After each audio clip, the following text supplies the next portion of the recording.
ಕರ್ನಾಟಕ ನೀರಾವರಿ ನಿಗಮದಲ್ಲಿ ಮತ್ತು ಉತ್ತರ ಕರ್ನಾಟಕದ ಬಹುದೊಡ್ಡ ಯೋಜನೆಯಾದಂಥ ಮಲಪ್ರಭಾ ಏನು ಕಟ್ಟಕಡೆ ರೈತನಿಗೆ ನೀರು ಮುಟ್ಟಬೇಕು, ಸೋರಿಕೆ ಆಗಿದೆ, ರೀಮಾಡ್ಲಿಂಗ್ ಮಾಡಬೇಕು ಅನ್ನುವಂಥ ಯೋಜನೆ DPRನ ಅಂದಾಜು ಪತ್ರಿಕೆ 2186 ಕೋಟಿ 39 ಲಕ್ಷ ಹೊಂದಿದ್ದು, ಈ ಒಂದು ಯೋಜನೆಯಲ್ಲಿ ಸಾಕಷ್ಟು ಭ್ರಷ್ಟಾಚಾರವಾಗಿದೆ.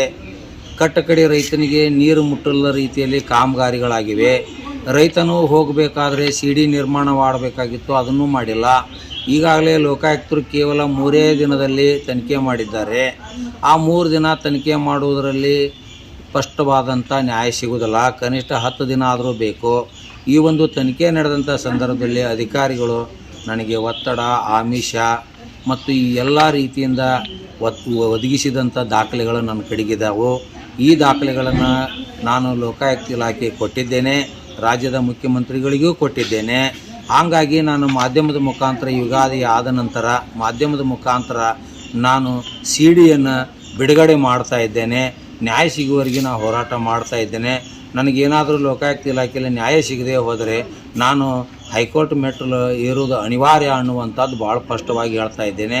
ನಾನು ಮಾಡ್ತಾ ಇರೋದು ರೈತರ ಹಿತಕ್ಕಾಗಿ, ನಾಡಿನ ಹಿತಕ್ಕಾಗಿ ಅನ್ನೋದು ಭಾಳ ಸ್ಪಷ್ಟವಾಗಿ ಹೇಳ್ತಾ ಇದ್ದೇನೆ. ವೀರೇಶ್ ಸೊಬರದ ಮಠ, ರೈತ ಸೇನಾ ಕರ್ನಾಟಕ ರಾಜ್ಯಾಧ್ಯಕ್ಷ.